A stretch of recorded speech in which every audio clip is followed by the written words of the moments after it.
جب آپ دارالعلوم دیوبند سے فارغ ہوئے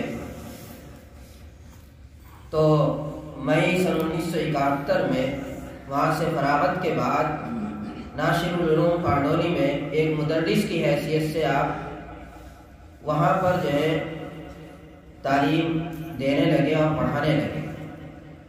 کچھ مہینوں کے بعد یا تقریباً 1 سال کے بعد آپ وہاں کے محتمم بنا دیے گئے۔ اس وقت جب آپ کو محتمم بنایا گیا تو وہاں چند کمرے تھے، 4-5 کمرے تھے مدرسے میں، اور تا حیات یعنی اب تک وہ اس ادارے کے محتمم رہے۔ انہوں نے بے انتہا جدوجہد کی اور بہت کوششیں کی، اپنی پوری زندگی یعنی اوڑھنا بچھانا مدرسے ہی کو بنا دیا۔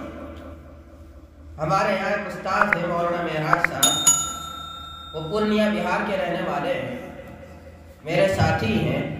انہوں نے مجھے بتایا کہ حضرت مولانا ابراہیم صاحب ہمارے علاقے پورنیہ کے رہنے والے، بشن پور پورنیہ کے رہنے والے تھے، لیکن اتنی لمبی زندگی انہوں نے مدرسے میں گزاری، تقریباً 50 سال کے قریب انہوں نے مدرسے میں زندگی گزاری، اور آج بھی ان کی فیملی وہیں بہار میں رہتی ہے۔ آپ اندازہ لگائیے کہ ان کی کتنی خدمت ہے۔ اپنی زندگی پوری انہوں نے مدرسے کے لیے کھپا دی، اور اسی کی برکت ہے اور انہی کی محنتیں ہیں کہ آج ناشر العلوم پانڈولی میں 50 کمرے اور درسگاہیں ہیں، اور ایک گلستہ اور ایک چمن معلوم ہوتا ہے۔ ابھی کچھ سال پہلے آپ نے مسجد کی تعمیر اور توسیع کرائی، ایک عالی شان مسجد ہے، اللہ تعالیٰ ان کی نجات کا اس کو ذریعہ بنائے۔ تو بہت خدمتیں حضرت مولانا ابراہیم صاحب رحمۃ اللہ علیہ کی ہیں، جو وہ انجام دے کر چلے گئے ہیں۔ آج انہیں لوگ یاد کرتے رہیں گے، اور وہ تو اس دنیا سے چلے گئے، لیکن جو فیض وہ چھوڑ کر گئے ہیں اس کا ثواب ان کو قیامت تک ملتا رہے گا۔ کیونکہ جب آدمی کوئی نیک عمل کرتا ہے تو بہت سے عمل تو ایسے ہیں کہ آدمی کے ساتھ ختم ہو جاتے ہیں، لیکن کچھ عمل ایسے ہوتے ہیں جو قیامت تک ان کا سلسلہ جاری رہتا ہے۔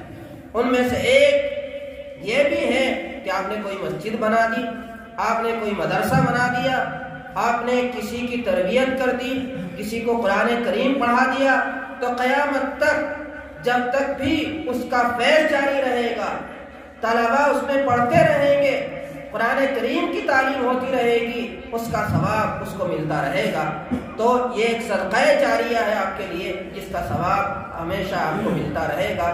اور پھر آدمی کہے گا، بہت سے اعمال نامے اپنے دیکھ کر کہ اللہ میں نے تو یہ عمل کیے بھی نہیں، یہ اعمال میرے اعمال نامے میں کہاں سے آ گئے؟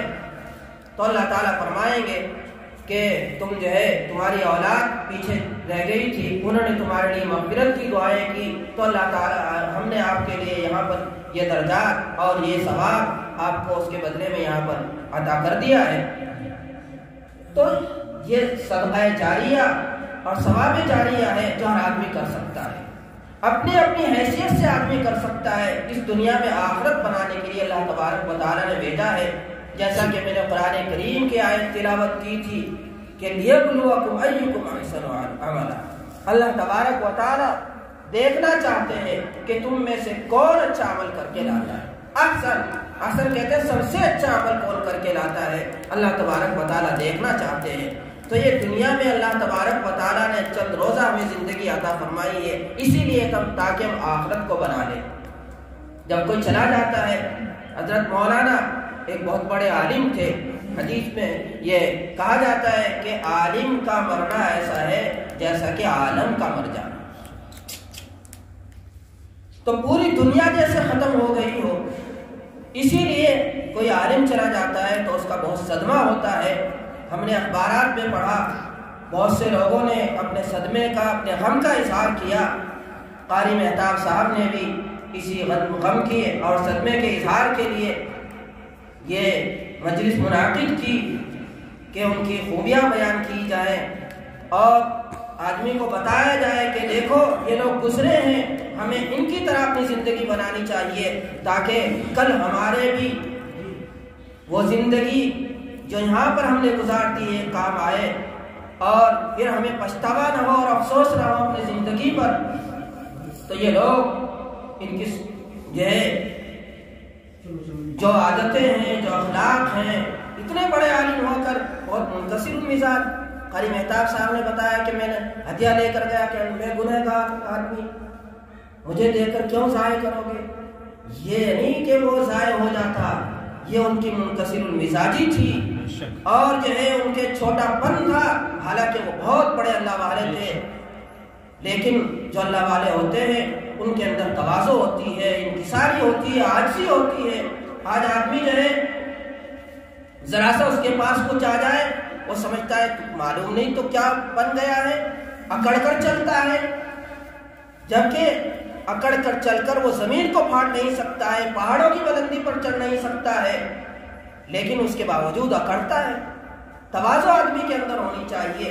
من تواضع للہ رفعہ اللہ، جو اللہ کے لیے تواضع اختیار کرتا ہے اللہ تبارک و تعالیٰ اس کو بلندی عطا فرماتے ہیں. تو آج حضرت مولانا ابراہیم صاحب چلے گئے ہیں، ہم سب کو اس کا غم ہے اور صدمہ ہے، اور ہوتا ہے صدمہ تو انبیاء کرام کو بھی ہوا، صحابہ کرام کو بھی ہوا. مجھے یاد آ رہا ہے کہ نبی کریم صلی اللہ علیہ وسلم کے شیر خوار صاحبزادے حضرت ابراہیم، ان کا نام بھی ابراہیم ہی تھا، ماریا قبطیہ کے وطن سے تھے، کہ جب ان کا انتقال ہو گیا تو نبی کریم صلی اللہ علیہ وسلم کے آنکھوں میں آنسو آ گئے. تو حضرت عبد الرحمن ابن عوف آپ کو دیکھ کر فرمانے لگے انت یا رسول اللہ، کہ اللہ کے رسول صلی اللہ علیہ وسلم آپ کی آنکھوں میں بھی آنسو آ گئے، آپ کو بھی صدمہ ہوا ہے، آپ کو بھی آپ اس کا غم لاحق ہوا ہے. تو آپ نے فرمایا کہ ہاں اے ابن سعد، یہ تو اللہ تبارک و تعالیٰ کی رحمت، طرف سے رحمت ہے جو اللہ تبارک و تعالیٰ نے بندوں کو عطا فرمائی ہے، اور جو رحم دل ہوتے ہیں اللہ تبارک و تعالیٰ ان پر رحم فرماتے ہیں.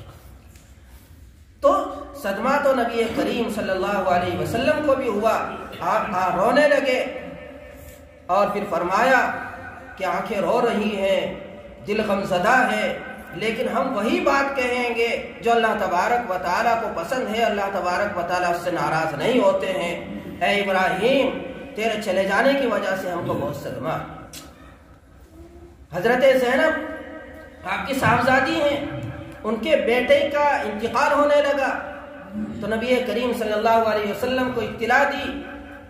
تو آپ صلی اللہ علیہ وسلم نے فرمایا کہ ان سے کہہ دو ان للہ ما اخذ وله ما اعطى وكل شيء عنده باجل مسمى ولتصبر ولتحتسب، کہ جو اللہ تبارک و تعالیٰ نے لے لیا ہے وہ اللہ تبارک و تعالیٰ ہی کا تھا، اور جو اللہ تبارک و تعالیٰ نے آپ کو عطا کیا ہے وہ بھی اللہ تبارک و تعالیٰ ہی کا ہے، اور ہر چیز کی اللہ تبارک و تعالیٰ کے یہاں ایک مدت اور وقت متعین ہے. تم کو چاہیے کہ تم صبر کرو اور ثواب کی امید رکھو. پھر نبی کریم صلی اللہ علیہ وسلم تشریف لائے تو آپ صلی اللہ علیہ وسلم کی آنکھوں میں پھر آنسو آ گئے. تو وہاں پر ایک صحابی تھے، انہوں نے پھر یہی سوال کیا کہ اللہ کے رسول صلی اللہ علیہ وسلم آپ کو بھی صدمہ ہوا ہے؟ آپ نے پھر وہی جواب دیا کہ یہ تو اللہ تبارک و تعالیٰ کی طرف سے انسان کو ایک رحمت اور محبت عطا فرمائی ہے جس کی وجہ سے آدمی کو صدمہ ہوتا ہے.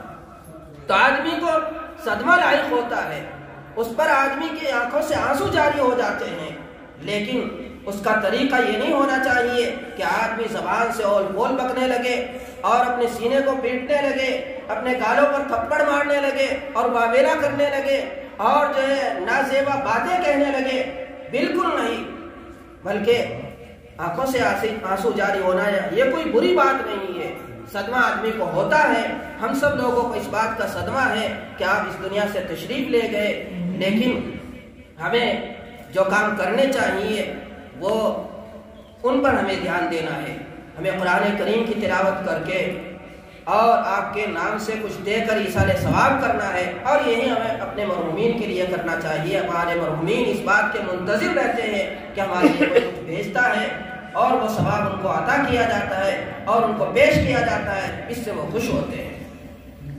تو ہمیں بھی یہی کرنا ہے کہ آپ کے لیے ہم جو ایصال ثواب کر سکتے ہیں، ہم بھی گویا کہ آپ کی اولاد ہیں، علمی کے اعتبار سے وہ ہمارے استاذ ہیں اور شاگرد ہیں. اولاد کے درجے میں